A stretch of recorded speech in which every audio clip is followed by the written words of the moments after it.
Welcome top news today. We've reached the stage in the Rob Porter saga where the White House's previous statements now appear so blatantly false that all Press Secretary Sarah Huckabee Sanders can do is suggest she didn't know they were false. "We're giving you the best information that we're going to have," Sanders told reporters Tuesday. "Obviously the press team's not going to be as redundant, maybe, as some other elements, at a given moment, on a variety of topics. But we relay the best and most accurate information that we have, and we get those from those individuals." Translation: don't blame me for bad info. Sanders made a cursory attempt to square Tuesday's congressional testimony by FBI Director Christopher A.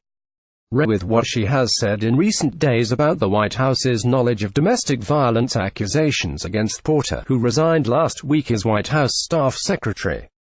For example, Sanders had said Monday that the process for the background was ongoing, and the White House had not received any specific papers regarding the completion of that background check for Porter. Yet Wray testified Tuesday that the FBI had, in fact, completed its security clearance investigation of Porter and submitted a report to the White House in July. Addressing the media a few hours after Wray's testimony, Sanders said it was not the background check but rather the White House's own personnel security process that was ongoing, acting as though that's what she had said all along and that there was no inconsistency with her statement Monday that this is a process that doesn't operate within the White House. "It's handled by our law enforcement and intelligence community."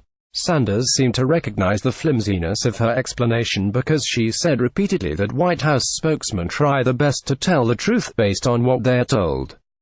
"You've talked multiple times about, sort of, wanting to give us the best information that you have," Bloomberg News' Tolu Oloranipa said at one point.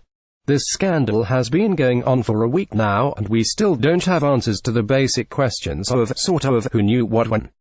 I've done the best I can to talk you through that process," Sanders replied, returning to the defense Oloranipa had just pointed out. "So, I want to ask you whether you've spoken specifically to John Kelly and to the White House counsel to ask them these questions." Oloranipa followed up. "Because you've said, 'I'm not aware,' or 'I'm not sure I have, and this is the information that was given to me by those individuals," Sanders answered. Sanders re-emphasized that she simply relays what she is told by higher-ranking officials such as Chief of Staff John F. Kelly and White House counsel Donald McGahn. This is about as close to acknowledging falsehoods as the Trump White House gets.